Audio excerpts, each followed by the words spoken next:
Let me just say that I am totally intimidated by that child.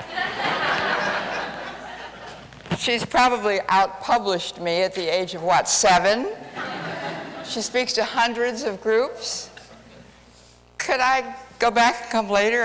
This is really difficult, because I'm going to talk to you about a lot of the things that she's been talking about too. Okay, how I learned to love history, and how I think kids can too. The thing is that when I was, this is true confession time, when I was a child, that kid's age, I hated history. I thought it was very boring. It was all about names and dates and generals and wars and treaties and the Articles of Confederation, and who cares? But as I got older, I discovered that history is really very much about people.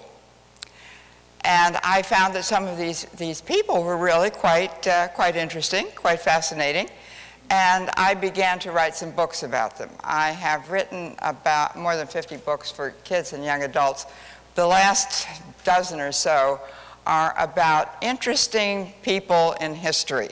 And so I'm going to walk you through some of the books that I've written and give you an idea of the kind of character and the take on these characters that I think will bring kids to understand and appreciate and really enjoy history.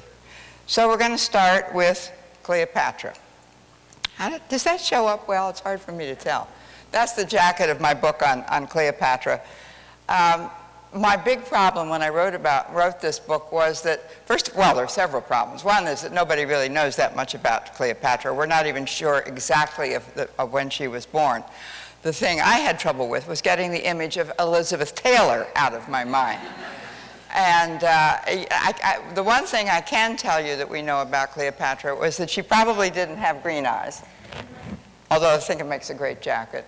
And she certainly didn't look like Elizabeth Taylor, nor did Mark Antony probably look like Richard Burton, but you know, that's just the movies. It was fun. What interested me about Elizabeth Taylor, about Cleopatra, was that when she was a young woman, when she was a kid, because we're really going to concentrate on the kids here. When she was a kid, she had a couple of older sisters, and they were her rivals. She was a daddy's girl, Ptolemy XII. And Ptolemy XII had already decided that his daughter, Cleopatra VII, was going to be the next pharaoh, the next queen of Egypt. In those days, there were lots and lots of Ptolemies. Cleopatra had 2 younger brothers. They were both named Ptolemy. Sort of like George Foreman, the boxer who has 5 sons and named them all George the 1st, George the 2nd, George the 3rd. Well, the Ptolemies did the same thing. So we have Ptolemy the 13th and Ptolemy the 14th and so on, and lots of Cleopatras. But it was her 2 older sisters who were the real rivals, and her job as a young woman was simply to survive and not be killed. The sisters killed each other left and right, as we soon found out, because that's how she eliminated the competition. She was an extremely intelligent woman. Whether she was beautiful or not, we don't know, but she was very intelligent. She was said to be quite charming. She had a beautiful speaking voice. Some of the legends and the myths that we've heard about her are absolutely true. She was delivered to Caesar wrapped up in a roll of bed linens, and apparently made quite an impression on him. Eventually, her reign ended, and she was the last of the pharaohs of Egypt, but she was a fascinating character. This is Catherine of Aragon. This is again, I'm showing you all these book jackets, mostly just to kind of keep my memory going here. Catherine of Aragon was the daughter of Isabel and Fernando in Spain. And when she reached the age of about 14, as was the custom, her parents sent her off to marry a young prince in England. They knew they'd never see her again. She knew she'd never go home again. 14, you're making your political alliances in Europe, and Catherine is going to go off and marry Prince Arthur, which she did. She'd never seen this kid before. He's 14. They don't speak the same language. They spoke Latin together. It was a very short marriage because Arthur was an unhealthy kind of a guy, and he promptly died. And there she is. What's going to happen to her now? Well, if they send her back to Spain, which they kind of wanted to do, they had to send a very large dowry back with her. Well, we're not going to get rid of the money, so we've got to keep the girl. Let's marry her to Arthur's younger brother, Henry. Well, Henry is several years younger, but he was amenable to the situation, and they did marry. It was not a particularly good marriage. The main problem was that, of course, her main job, now that she's with Henry, is to produce the next heir to the throne, to the English throne. And she had miscarriage after stillbirth, after just nothing happening at all, but she had a daughter. The daughter's name was Mary. Henry was not at all thrilled with the idea of having a daughter. He needed a son. I must have a son. And he declared Mary a bastard. She was illegitimate. He wanted to get rid of her mother. And so the thing you do is you decide that the child is illegitimate and the marriage is invalid. I remember one time giving a talk about this book in Las Vegas, Nevada. I was called there by a group, I think they were reading teachers, and they were going to be selling my book about Mary, the daughter. See if she comes up next. There's Mary. And there's one scene I took great relish in writing, and it was the scene in which Henry has denounced his daughter Mary as a bastard. And she takes exception to this, and she stands up on a balcony as he's riding away on his horse with Anne Boleyn, who is very much on the scene by then. And she shouts after him, "I am not a bastard." Well, they pulled my book from the book fair in Las Vegas. You can't say bastard in Las Vegas, Nevada. I just want you to just keep that in mind should the occasion ever arise. Mary did not have a happy time of it because by then her father, Henry, was much in love with Anne Boleyn, who was going to give him the son that he wanted. And so Catherine is divorced. You remember all that scene with the Pope and so forth, and Henry declares himself the head of the church. He is with Anne for a long time. She is the original tease. We were always accused of being teases when we were in high school, at least back in my day. Girls were. But she really was, and went on for about 6 years. And finally, she played the sex card. And she got pregnant. And she had a daughter, Elizabeth. Well, this did not please Henry. Henry decided she was probably an adulteress, and he had her beheaded. So let's see. There's Anne. Poor Anne, doomed Queen Anne. She did not last long, but she was extremely ambitious. She wanted to be the Queen of England, and she did everything she could think. She played every game she could, and in the end, she lost her head. Well, okay, we're moving along here to, who's up? We have Mary waiting in there. There's Elizabeth. Okay, but now Elizabeth is not faring particularly well either. Henry has, in the meantime, married wife number 3, Jane Seymour. Jane was more obliging. Jane produced a son, Edward. Promptly died in childbirth. Lucky she, at least she didn't have to be assassinated or executed or beheaded. Edward grew up to the age of 16. Henry, in the meantime, had 3 more wives. I would like you to consider a moment what is going on in the mind of Mrs. Henry VIII, number 5, number 6. What were they thinking?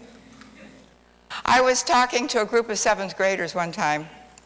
I guess it was a school in Texas.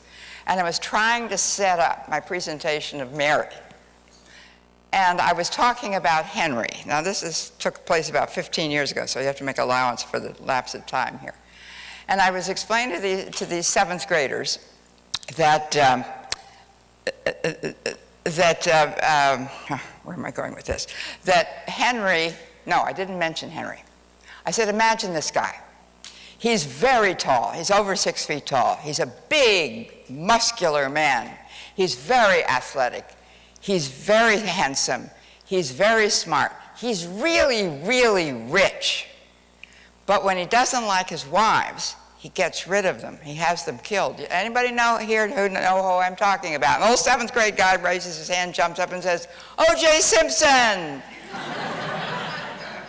Okay. But we got the history lesson worked out pretty soon.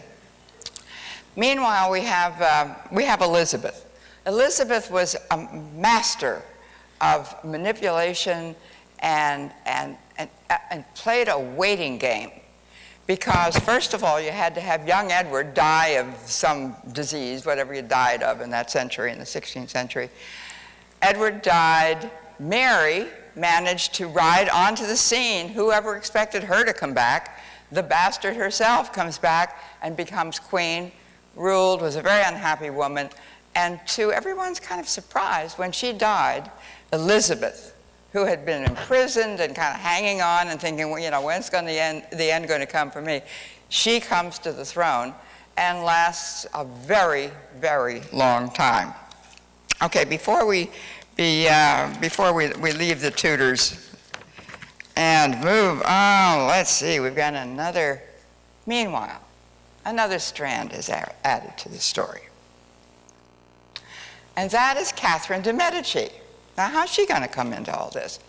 Catherine is off in Florence. She is not royalty. She is very rich. She's the richest young woman in Italy at the time. But her parents have died. She's an orphan. She lives with some aunts and uncles for a while. They shut her up in a convent for years. And finally, her uncle, the Pope, Pope Clement VII, takes her to live with him in Rome.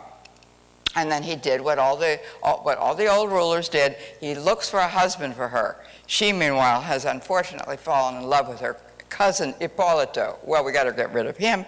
So we make him a priest. That takes him out of the running. And pack her onto a ship and send her off to France to marry the Dauphin. And off she goes. Her nickname is Ducassina, Little Duchess. So she gets to France, meets the guy the night before she marries him, and he seems okay, except he is profoundly bored by the very thoughts of being married to her because he has a mistress. And the mistress is Diane de Poitiers. She is old enough to be his mother, and she has been his mistress since he was about 14, and he's not going to give her up. Well, Diane was a very smart woman and realized that if he didn't occasionally visit his wife's bed and produce an heir to the French throne, he was going to be in trouble. And so would she. She would lose her status. So at the mistress's urging, Catherine de' Medici finally has conjugal relations with her husband and produces the first of, wow, they finally figured it out, 10 children. 10 children. And so she's really done her job. But in the meantime now, we've got to get the Dauphin a wife. Mary, Queen of Scots, comes onto the scene. Across the English Channel, there in Scotland, is Mary, whose father has died when she was 6 years old. And he dies distraught and unhappy because he has no legitimate heir to the throne. He, too, has a bunch of bastards. None of them can inherit the throne. So Mary's mother reigns as her regent until she's 6 years old, sends her to France, where she's going to marry the little Dauphin whom Catherine de' Medici finally managed to produce. So now she's got Catherine de' Medici as a mother-in-law. Not good, not good. Mary, she changed her name to Marie. She learned to speak French. She became part of the French court. She was tall, and by the standards of the day, she was very elegant and very beautiful. And here's this wimpy little Dauphin with a runny nose and roomy eyes, and they really look silly dancing together. But nevertheless, they are married, and the first thing you know, the Dauphin becomes king. The father dies, the Dauphin becomes king, Mary becomes Queen of France, and she's got this mother-in-law who's determined to run the show. And that is a very unhappy situation for her, particularly when the runny-nosed little guy dies by the time he's 20. And there's Mary. Status completely gone. She cannot rule France. The Salic law there prevents a woman from inheriting the French throne. And she decides to exercise her rights and go back to Scotland and take over as the Queen of Scotland. Then she makes two of the worst marital decisions in history. I've made some dumb ones myself, but hers are really bad. The first one she marries is Lord Darnley. And Lord Darnley was tall. I mean, why else would you marry? She finally found somebody as tall as she was. Married him. He promptly went off and visited prostitutes and contracted social diseases, and terrible things happened. She did have a son by him before somebody blew him up. We still don't know who. But possibly it was husband number 2, who was James Hepburn, the Duke of something. Bothwell. Okay, he was Bothwell. He was short though, but nevertheless, she has her child, but she can't handle these Scots. They are a rivalrous, bloody bunch, and they're always trying to off each other. And finally, she flees. But you know, nobody has ever figured out what happened exactly to Lord Darnley. And this reminds me of a story I heard a few years ago. I sometimes teach writing courses, and there was a story going around about a writing teacher who gave an assignment to his students. He said, all right, I want you to write a short story with these 4 themes in it. I want royalty, I want, how did this go? I want religion, I want royalty, I want sex, and I want mystery. And a student handed in a story very, very quickly, which I will now recite to you in its entirety. "Oh, Lord," cried the Queen, "I am with child. I wonder who done it." Okay, you got there. Okay, go, Mary. Yes. She went off to England, thinking to throw herself in the mercy of Queen Elizabeth. Elizabeth was not amused. And she kept her in prison for many years and finally had her executed. And that was the end of that. I'm running out of time here, and we're not getting to the really exciting one. Marie-Antoinette. Good heavens. Marie-Antoinette, born in Austria, the 15th of 16 children. At least her mother, the Holy Roman Empress Maria Theresa, understood about having large families. And she had a slogan. She said, other nations make war. Fortunate Austria makes marriages. And so she was sent off to marry the Dauphin in France. But not before she'd had a complete makeover. Picture orthodontia in the 18th century, when you just kind of move your teeth around at will. Had her hair redone, taught her French, taught her to dance, sent her off to marry a guy who was not interested in sex at all. Not at all. He kept saying, well, you know, maybe when I'm older. She was already 18. Now, I don't know. When I was a young girl, my mother used to warn me about Frenchmen. All they ever think about is sex. Well, I never really tested her theory, but that certainly wasn't, that was certainly not true then. I'm out of time. We know what happened to her. Let me show you one more. I bet you wouldn't have recognized that one. Victoria. Does that fit your idea of Queen Victoria? You know, the photograph of her as a dour old widow? At one time, that's what she was like. And she, too, had a very fascinating childhood. Another one who had to survive and finally get her place in the throne. My point in all of this is, if kids have an idea of history, and they really get engaged in it, through the characters that I've been describing to you, they'll pick up a lot of the background of it. They may not learn the Articles of Confederation or the treaties or the generals, but they'll get an idea of history, and that's where the leaders come from. Thank you.